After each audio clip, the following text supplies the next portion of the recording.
Dear friends, we are in the 28th Sunday of the year, and today we see a beautiful episode where Jesus cures people who are suffering from leprosy.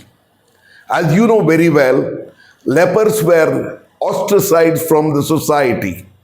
In other words, they were separated from the rest so that the other people may not get it. It was a dreaded disease.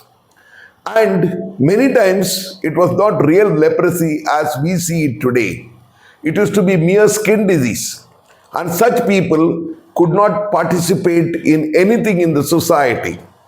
In the first reading, we see Naaman the Syrian is also affected by it, and he is not able to get himself cured. And an Israelite woman tells him that you can go to Israel and something will happen. And then Prophet Elijah tells him, go to the river in Israel and take bath 7 times and you will be cured. But Naaman says, when there are better rivers here in Damascus, why should I go there? He is haughty. But later on, as you know, he does go there and he gets cured. But the same thing we see in the gospel today. Because Jesus cures 10 people who come there. And who are these 10 people? There are 9 of them are Jewish people who belong to his community. One of them does not belong to his community. He is a rival in a way. He is a Samaritan. But Jesus does not make a difference. He cures all of them. And there was a way that when they were cured, they had to show themselves to the high priest and get a certificate to show they are okay now.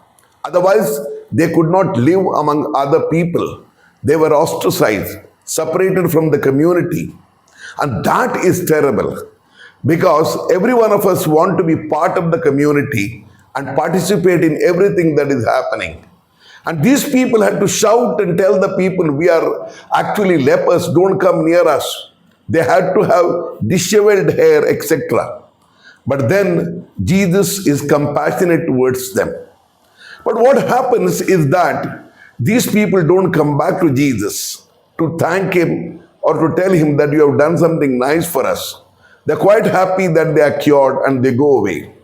Except one person who comes back, and that person is not a Jew. He is the Samaritan.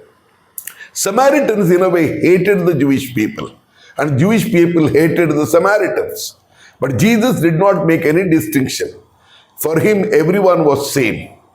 But he really did expect that these people would at least come back. But that Samaritan not only comes back, but he praises God for all that has been done to him.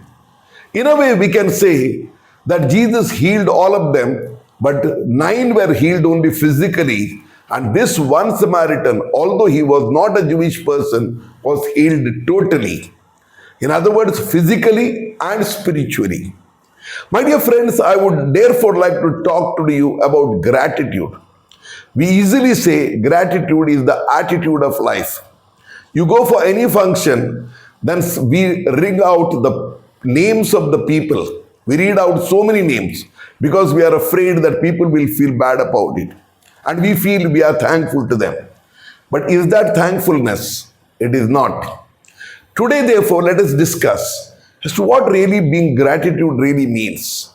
Gratitude means not merely saying thank you to someone, but deeply feeling for that person who has done something for us. Who are the people we should be grateful? We should be grateful to everyone. Today we are living in a society where we don't want to be grateful to anyone. That's the reason we want to be self-sufficient. We don't want to be depending on somebody else. You see the wedding cards today, it is written, we don't need anything. We will manage everything by ourselves. You come. But even that coming, we should be grateful. After all, if the people are not there, can you have a celebration? You cannot. But we want to feel that we are greater than others. Dear friends, let me discuss with you what you really feel about this gratitude. Often, gratitude means we need to be humble enough to accept that we don't have everything that we want. We are born through our parents and they have taken trouble to give us birth. We have our friends, we have our brothers and sisters We have our gurus, our teachers. We have our neighbors. We have those who help us, our benefactors, and even many unknown people who help us every day, including that simple person who brings you a milk or a fruit seller who gives you that. All these people who do something for us. That is the reason we need to be grateful towards them. प्यारे भाई और बहनों, हमें ईश्वर बुलावा देता है कि हम कृतज्ञ बने, क्योंकि हम अपने आप जी नहीं सकते। हमें सबकी जरूरत, दूसरे लोगों की जरूरत है, और ये हमें महसूस करना है। हमें महसूस करने के लिए हमें सोचना चाहिए कि हम उसके बारे में क्या सोचते हैं। मान लो आपका एक ऑपरेशन हो गया और आप डॉक्टर के पास जाते हो और ठीक हो गए, क्या आप कभी डॉक्टर के पास वापस जाकर उसको थैंक बोलते हैं? आप क्या सोचते हैं, पैसा लिया था और क्या है? कितने ही बच्चे हैं जो स्कूल में पढ़ते हैं, लेकिन वो अपने स्कूल के प्रति या जो गुरुओं के प्रति उन्होंने पढ़ाया था उनके प्रति वो कृतज्ञ नहीं है। आप सोच लो, आप बहुत बड़े लेखक हैं, लेकिन अगर आपके प्राइमरी टीचर आपका हाथ पकड़कर ABCD नहीं सिखाते तो क्या आप पढ़ सकते थे? बिल्कुल नहीं। इसीलिए हमें किसी के प्रति कृतज्ञ होने के लिए हमें हम्बल होने की जरूरत होती है। जब हम हम्बल हैं, यानी हम सोचते हैं दूसरों के बारे में, तभी हम कुछ कर सकते हैं।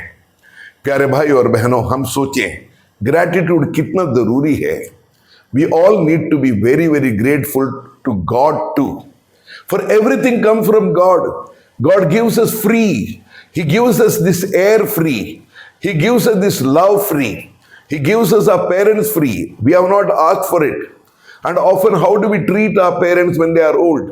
We don't even think of what they have done for us. How do we look at teachers who have taught us? We think, okay, we have paid for it. Or who asked them to do it? That's the way we speak. That is absolutely not like human beings.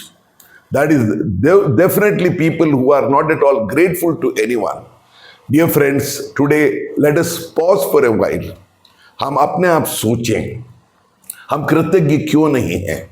हम ऐसा क्यों करते हैं? क्या केवल किसी का नाम लेने से सब कुछ होगा? नहीं। अगर उन लोगों के लिए कुछ नहीं मिलता है तो हमें देखना चाहिए कि हम आगे होकर उनके लिए कुछ करें, चाहे हम कितने बड़े ही क्यों ना हो।